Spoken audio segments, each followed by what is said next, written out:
Hi everyone, आप सभी का स्वागत है फिर से एक नए वीडियो पे। सो फ्रेंड्स, आज के इस वीडियो में हम सीजी व्यापम द्वारा निकाली गई हेडपंप तकनीशियन भर्ती और अपेक्स भर्ती की एग्ज़ाम के लिए इम्पोर्टेंट क्वेश्चन आंसर देखेंगे, जो आपके एग्ज़ाम के लिए बहुत ही इंपॉर्टेंट है। ठीक है, तो इस वीडियो को लास्ट तक जरूर देखिएगा, वीडियो किसकी बिल्कुल भी मत कीजिएगा। तो चलिए बिना किसी देरी की वीडियो को शुरू करते हैं और चलते हैं हमारे पहले प्रश्न की ओर।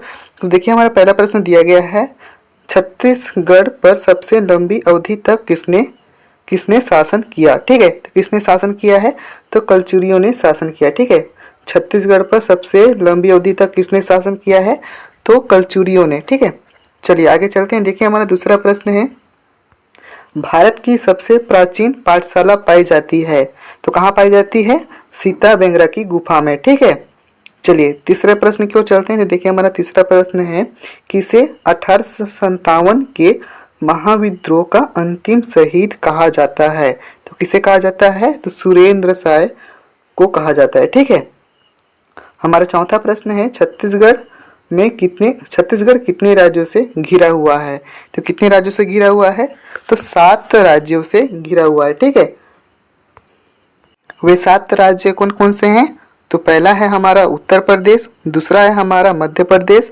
तीसरा है हमारा उड़ीसा, चौथा है हमारा झारखंड, पांचवा है हमारा तेलंगाना, छठवां है हमारा आंध्र प्रदेश और सातवां है हमारा महाराष्ट्र। ठीक है, चलिए नेक्स्ट क्वेश्चन की ओर चलते हैं। तो देखिए, हमारा पांचवा प्रश्न है, छत्तीसगढ़ से होकर गुजरने वाली अक्षांश रेखा कौन सी है, तो कौन सी है, कर्क रेखा है। ठीक है, चलिए छठवें प्रश्न की ओर चलते हैं। देखिए, हमारा छठवां प्रश्न है, छत्तीसगढ़ राज्य का सबसे ऊंचा भाग है, तो सबसे ऊंचा भाग कौन सा है, सामरी पाट। ठीक है, अब सातवें प्रश्न की ओर चलते हैं। देखिए, हमारा सातवां प्रश्न है, छत्तीसगढ़ में सबसे कम वर्षा वाला क्षेत्र है। ठीक है, तो इसका उत्तर है दक्षिण पश्चिम लुमरी पठार। ठीक है, चलिए आगे चलते हैं। देखिए, हमारा आठवां प्रश्न है, छत्तीसगढ़ में किस प्रकार के वनों का प्रतिशत अधिक है। ठीक है, तो आरक्षित वन यहाँ जो है ज़्यादा है। ठीक है, आरक्षित वन ज़्यादा है। चलिए आगे चलते हैं। देखिए, हमारा 9वां प्रश्न है, छत्तीसगढ़ में वन क्षेत्र कितना है, तो 44.2% है। ठीक है, चलिए अब 10वें प्रश्न की ओर चलते हैं। तो देखिए, हमारा 10वां प्रश्न है, भूरमदेव वन्य जीव अभ्यारण्य राज्य के किस जिले में स्थित है, तो कवर्धा जिले में स्थित है। ठीक है, चलिए नेक्स्ट क्वेश्चन की ओर चलते हैं। देखिए, हमारा 11वां प्रश्न है, चित्रकूट बांध किस नदी पर स्थित है, तो इंद्रावती नदी पर स्थित है। ठीक है, इंद्रावती की सबसे बड़ी सहायक नदी है, तो कोटरी है। ठीक है, इंद्रावती नदी की सबसे बड़ी सहायक नदी कौन सी है, तो कोटरी नदी है। ठीक है, चलिए अब नेक्स्ट क्वेश्चन की ओर चलते हैं। तो देखिए, हमारा 13वां प्रश्न है, राजिम कितने नदियों के संगम पर स्थित है, तो कितने नदियों के संगम पर स्थित है, तो इसका उत्तर है 3। ठीक है, चलिए नेक्स्ट क्वेश्चन की ओर चलते हैं। तो हमारा नेक्स्ट क्वेश्चन है, छत्तीसगढ़ में तीरथगढ़ जलप्रपात किस नदी पर निर्मित है, तो मुंगबहार नदी पर स्थित है। ठीक है, छत्तीसगढ़ में तीरथगढ़ जलप्रपात मुंगबहार नदी पर स्थित है। ठीक है, चलिए नेक्स्ट क्वेश्चन की ओर चलते हैं। हमारा 15वां क्वेश्चन है, चरे मरे जलप्रपात किस घाटी में स्थित है, तो पिंजारिन घाटी पर स्थित है। ठीक है, 16वां प्रश्न है, छत्तीसगढ़ में सबसे अधिक कौन सी मिट्टी पाई जाती है, तो लाल पीली मिट्टी पाई जाती है। ठीक है, 17वां प्रश्न है, मानियारी सिंचाई परियोजना किस जिले में स्थित है, तो मुंगेली जिले में स्थित है। ठीक है, नेक्स्ट क्वेश्चन की ओर चलते हैं। देखिए, हमारा 18वां प्रश्न है, गौरलाटा चौटी किस पाट में स्थित है। ठीक है, तो इसका राइट आंसर है सामरी पाट। ठीक है, गौरलाटा चौटी किस पाट पर स्थित है, तो सामरी पाट पर। ठीक है, चलिए आगे चलते हैं। देखिए, हमारा 19वां प्रश्न है, छत्तीसगढ़ में सर्वाधिक सिंचाई किसके द्वारा होता है। ठीक है, तो किसके द्वारा होती है, तो नहर के द्वारा होता है। ठीक है, 20वें प्रश्न की ओर चलते हैं। तो देखिए, हमारा 20वां प्रश्न है, छत्तीसगढ़ राज्य की प्रमुख तिलहन फसल है। ठीक है, तो इसका मुख्य तिलहन फसल है अलसी। ठीक है, चलिए नेक्स्ट क्वेश्चन की ओर चलते हैं। देखिए, हमारा 21वां प्रश्न है, 21वां प्रश्न है, छत्तीसगढ़ में सबसे अधिक पैदा होने वाला दलहनी फसल है, तो चना है। ठीक है, 22वें प्रश्न की ओर चलते हैं। देखिए हमारा 22वां प्रश्न है, छत्तीसगढ़ राज्य में वर्तमान में कितने कृषि उपज मंडी कार्यरत हैं? तो कितना है? 69। ठीक है, छत्तीसगढ़ राज्य में वर्तमान में 69 कृषि उपज मंडी कार्यरत हैं। ठीक है, चलिए नेक्स्ट क्वेश्चन की ओर चलते हैं। देखिए हमारा नेक्स्ट क्वेश्चन है 23वां, छत्तीसगढ़ में किस खनिज का भंडार देश में सर्वाधिक है? ठीक है, तो इसका राइट आंसर है टीन अयस्क। ठीक है, छत्तीसगढ़ में टीन अयस्क खनिज का भंडार है। ठीक है, चलिए आगे चलते हैं। देखिए हमारा नेक्स्ट क्वेश्चन है, छत्तीसगढ़ राज्य का प्रमुख खनिज कौन से हैं? तो कौन सा है? कोयला है। ठीक है, छत्तीसगढ़ राज्य का प्रमुख खनिज कोयला है। ठीक है, चलिए नेक्स्ट क्वेश्चन की ओर चलते हैं। देखिए हमारा 25वां प्रश्न है, छत्तीसगढ़ की हसदो घाटी किस लिए विख्यात है?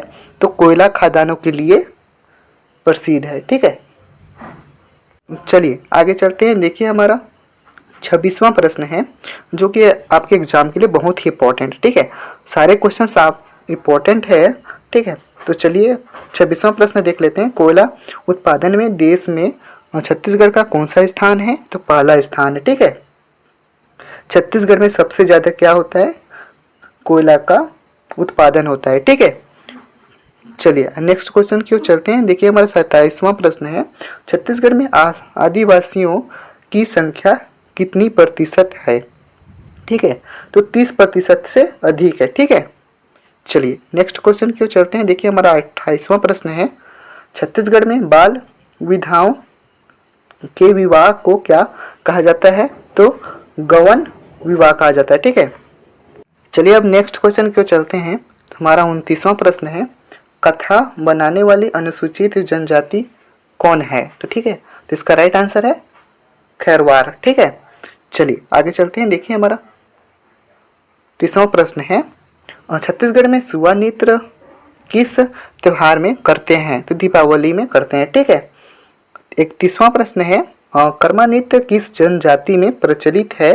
तो इसका राइट आंसर है गोंड बैगा उरांव। ठीक है, कर्मा नृत्य गोंड बैगा उरांव जनजाति में प्रचलित है। ठीक है, चलिए 32वें प्रश्न की ओर चलते हैं। तो देखिए हमारा 32वां प्रश्न है, सोहर गीत किससे संबंधित है? तो जन्म उत्सव से संबंधित है। ठीक है, सोहर गीत जन्म उत्सव पर गाया जाता है। ठीक है, चलिए आगे चलते हैं। देखिए हमारा 33वां प्रश्न है, 33वां प्रश्न है, किस गीत को छत्तीसगढ़ के लोकगीतों का राजा कहा जाता है? ठीक है, तो इसको किसको कहा जाता है?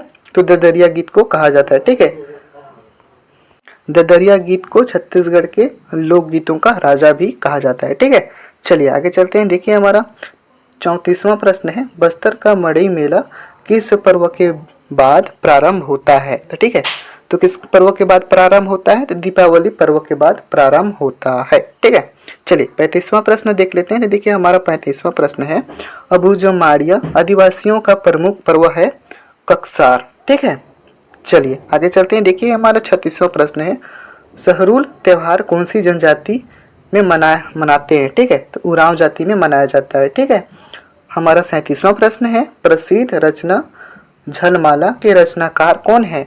तो पद्मलाल पुन्नालाल बख्शी जी हैं। ठीक है, प्रसिद्ध रचना झलमाला के रचनाकार कौन है? पद्मलाल पुन्नालाल बख्शी। ठीक है, चलिए आगे चलते हैं। देखिए हमारा 38वां प्रश्न है, भोरमदेव मंदिर का निर्माण किस काल में हुआ है? तो फणिनाग वंश काल में हुआ है। ठीक है, भोरमदेव मंदिर का निर्माण किस काल में हुआ है? तो फणिनाग वंश काल में। ठीक है, चलिए आगे चलते हैं। देखिए हमारा 39वां प्रश्न है, छत्तीसगढ़ का खजुराहो किसे कहा जाता है? तो भोरमदेव को कहा जाता है। ठीक है, छत्तीसगढ़ का खजुराहो भोरमदेव को कहा जाता है। ठीक है, चलिए 40वां प्रश्न देख लेते हैं। हमारा 40वां प्रश्न है, राजीव लोचन मंदिर छत्तीसगढ़ के किस जिले में स्थित है? तो किस जिले में स्थित है? गरियाबंद जिले में स्थित है। ठीक है, चलिए आगे चलते हैं। देखिए हमारा 41वां प्रश्न है, राजा चक्रधर सिंह का संबंध किस रियासत से था?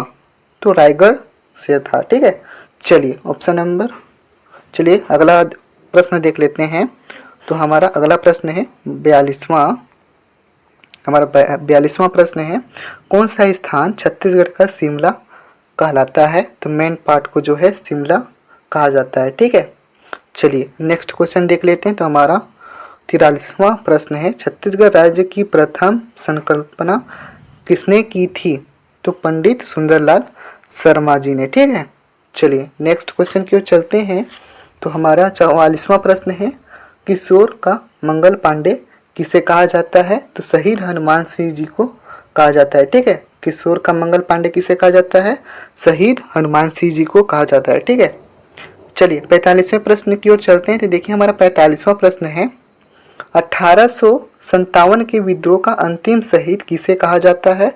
तो सुरेंद्र साय जी को कहा जाता है। ठीक है, चलिए 46वां प्रश्न देख लेते हैं। तो हमारा 46वां प्रश्न है, छत्तीसगढ़ राज्य लोक सेवा आयोग के प्रथम अध्यक्ष कौन बने हैं? तो मोहन शुक्ला बने हैं। ठीक है, 47वें प्रश्न की ओर चलते हैं। तो देखिए हमारा 47वां प्रश्न है, हमारा 47वां प्रश्न है, छत्तीसगढ़ शब्द के प्रथम प्रयोगकर्ता कौन है?